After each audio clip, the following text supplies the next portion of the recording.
Welcome to அறுசுவை சமையல் 77.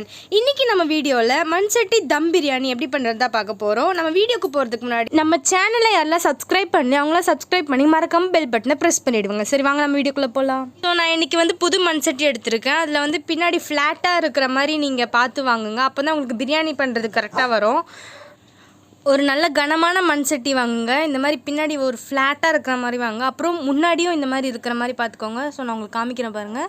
இப்படியும் முன்னாடி இருக்கணும். இந்த மாதிரி பார்த்தே வாங்குங்க. அதுக்கப்புறம் நான் 1/2 கிலோ சிக்கன் எடுத்திருக்கேன். ஸோ 3 வாட்டி தண்ணி விட்டு நான் கழுவிருக்கேன். 4வது வாட்டி மஞ்சள் தண்ணி போட்டு கழுவி நான் இப்படி எடுத்து வச்சுருக்கேன். அதுக்கப்புறம் இந்த மாதிரி பீஸ் எல்லாம் கொஞ்சம் வீரல் விட்டு பண்ணிவிடுங்க. ஏன்னா இதுக்குள்ளே மசாலா இறங்கணுன்றதுக்காக. அதுக்கப்புறம் 1/2 கிலோ அரிசி எடுத்திருக்கேன். அப்புறம் 2 கைப்பிடி அளவு புதினா. அதுக்கப்புறம் தக்காளி இந்த மாதிரி வெட்டி வச்சுக்கோங்க. 3 தக்காளி வெட்டி வச்சுருங்க இந்த மாதிரி.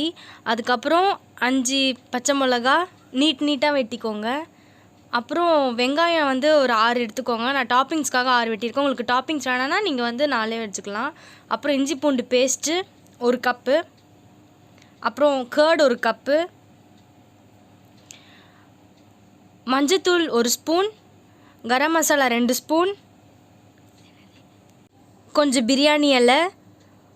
அதுக்கப்புறம் பட்டை லவங்கம் ஏலக்காய் நான் இந்த மாதிரி எடுத்து இப்படி வச்சுருக்கேன். அதுக்கப்புறம் தனி மிளகாய் தூள் 1 ஸ்பூன். இப்போ நம்ம இந்த சிக்கனுக்கான மசாலாவை ரெடி பண்ணிடலாம். இதை நான் அந்த மண் சட்டியிலே போட்டு தான் செய்கிறேன். ஸோ சிக்கனை இப்படி ஃபுல்லாக தண்ணி வடித்து எடுத்து வச்சுருங்க. இதில் நான் இப்போது 1 ஸ்பூன் தனி மிளகாய் தூள், அப்புறம் 1 ஸ்பூன் மஞ்சத்தூள், அதுக்கப்புறம் 1 ஸ்பூன் கரம் மசாலா, அப்புறம் 2 ஸ்பூன் இஞ்சி பூண்டு பேஸ்ட் போட்டுக்கோங்க. அதுக்கப்புறம் 1 கப் கர்டை அப்படியே ஃபுல்லாகவே கொட்டிடுங்க. இப்போ இது எல்லாத்தையும் நல்லா மிக்ஸ் பண்ணிக்கோங்க. இந்த சிக்கனில் படுற மாதிரி நல்லா மிக்ஸ் பண்ணிக்கோங்க. நம்ம கீறி விட்டோம்ல அதுலேயும் படுற மாதிரி நல்லா மிக்ஸ் பண்ணிக்கோங்க. இந்த மாதிரி ஃபுல்லாக மிக்ஸ் பண்ணிவிட்டு கொஞ்சம் உப்பு போட்டுக்கோங்க. தேவைக்கேற்ற அளவு உப்பு போட்டுக்கோங்க.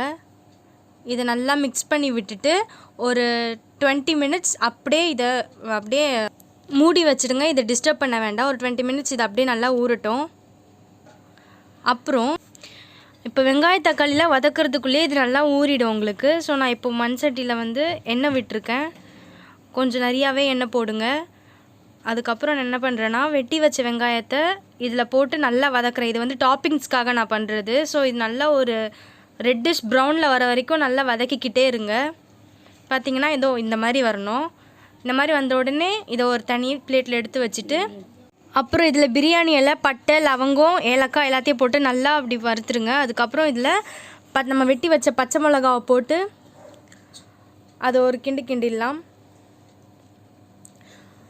அதுக்கப்புறம் இப்போ வெங்காயம் வெட்டி வச்சோம்ல அதையும் போட்டுடலாம். வெங்காயம் போட்டதுக்கப்புறம் இதை நல்லா கிண்டி விட்டுருங்க. கொஞ்சம் பொன்னிறமாக வந்ததுக்கப்புறம் இதில் புதினா போட்டுருங்க. புதினா போட்டு இதையும் நல்லா கிண்டி விட்டுட்டு இதில் 1 ஸ்பூன் இஞ்சி பூண்டு பேஸ்ட் போட்டுருங்க. இஞ்சி பூண்டு பேஸ்ட் போட்டதுக்கப்புறம் இதில் தக்காளி போட்டு நல்லா வதக்கிடுங்க. இன்னொரு பாத்திரத்தில் நம்ம அரிசிக்காக தண்ணி வச்சுட்டு அதில் புதினா பிரியாணி இலை பட்டை லவங்கம்லாம் போட்டுட்டு இப்படி ஃபுல்லாக கொதிக்க வச்சதுக்கப்புறம் இந்த பானையில் நான் இப்போது கலருக்காக மிளகாய் தூள் போடுறேன். இதில் வெறும் நம்ம மிளகாய் தூள் தான் போடுறோம். இது வெறும் ஃபுட் கலர் தான். நான் கேசரி பவுடர் இதில் யூஸ் பண்ணலை. நல்லா இதில் வதக்கி விட்டுருங்க. இந்த மாதிரி ஒரு பொன்னிறமாக ஆகணும். அதுக்கப்புறம் நம்ம 20 மினிட்ஸ் மசாலா போட்டு ஊற வச்சோம்ல அந்த சிக்கனை இதுக்குள்ளே போட்டுருங்க. இதை தனித்தனியாகவே போடுங்க. ஸோ இந்த மாதிரி போட்டுட்டு ஃபுல்லாக போட்டதுக்கப்புறம் இதை ஒரு கிண்டி விட்டுருங்க. இப்போ பார்த்தீங்கன்னா மசாலா நல்லாவே சிக்கனில் பிடிச்சிருக்கு. ஸோ இதை நான் நல்லா கிண்டி விடுறேன். இந்த மாதிரி ஃபுல்லாக ஒரு பெரட்டுங்க. அப்போ தான் கீழே இருக்கிற கிரேவிலாம் மேலே வரும். அதுக்கப்புறம் 1/2 கிளாஸ் தண்ணி ஊற்றிட்டு நல்லா கிண்டி விடுங்க. இந்த மாதிரி சிக்கன் உடையக்கூடாது. சிக்கன் உடையாத மாதிரி கேர்ஃபுல்லாக கிண்டுங்க. இப்படி கிண்டினதுக்கப்புறம் நல்லா கொதித்து வந்துருச்சு பார்த்தீங்களா. இப்படி கொதித்து வந்ததுக்கப்புறம் ஒரு தட்டு போட்டு ஒரு 5 மினிட்ஸ் நல்லா மூடி விட்டுருங்க. ஸோ மண் சட்டியில் செய்கிறனால நம்மளுக்கு ஒரு ஹெல்த்தியும் கூட, ஒரு நல்ல வாசனை கொடுக்கும் உங்களுக்கு. இதை வந்து ஒரு மீடியம் ஃப்ளேமில் வச்சுருங்க, ரொம்ப தீ வைக்காதீங்க. இந்த மாதிரி மீடியம் ஃப்ளேமில் வச்சதுக்கப்புறம் இப்போ பார்த்தீங்கன்னா தண்ணி நல்லா கொதிச்சிருச்சு. அரிசி போட்டுருங்க.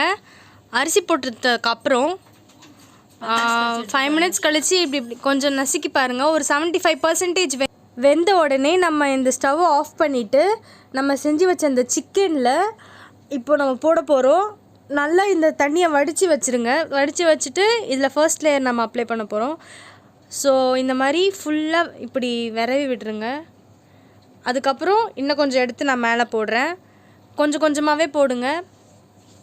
இப்படி ஃபுல்லாக சமம் பண்ணி விட்டுருங்க. அதுக்கப்புறம் நம்ம இருக்கிற அரிசி எல்லாத்தையும் போட்டுட்டு ஒரு கிண்டி விட்டுடலாம். ஸ்டாப் பண்ணு. நம்ம ஃபர்ஸ்டே பண்ணி வச்ச அந்த டாப்பிங்ஸை மேலே போட்டுட்டு அதுக்கப்புறம் இதில் ஒரு கையளவு வந்து புதினா மேலே போட்டுடலாம்.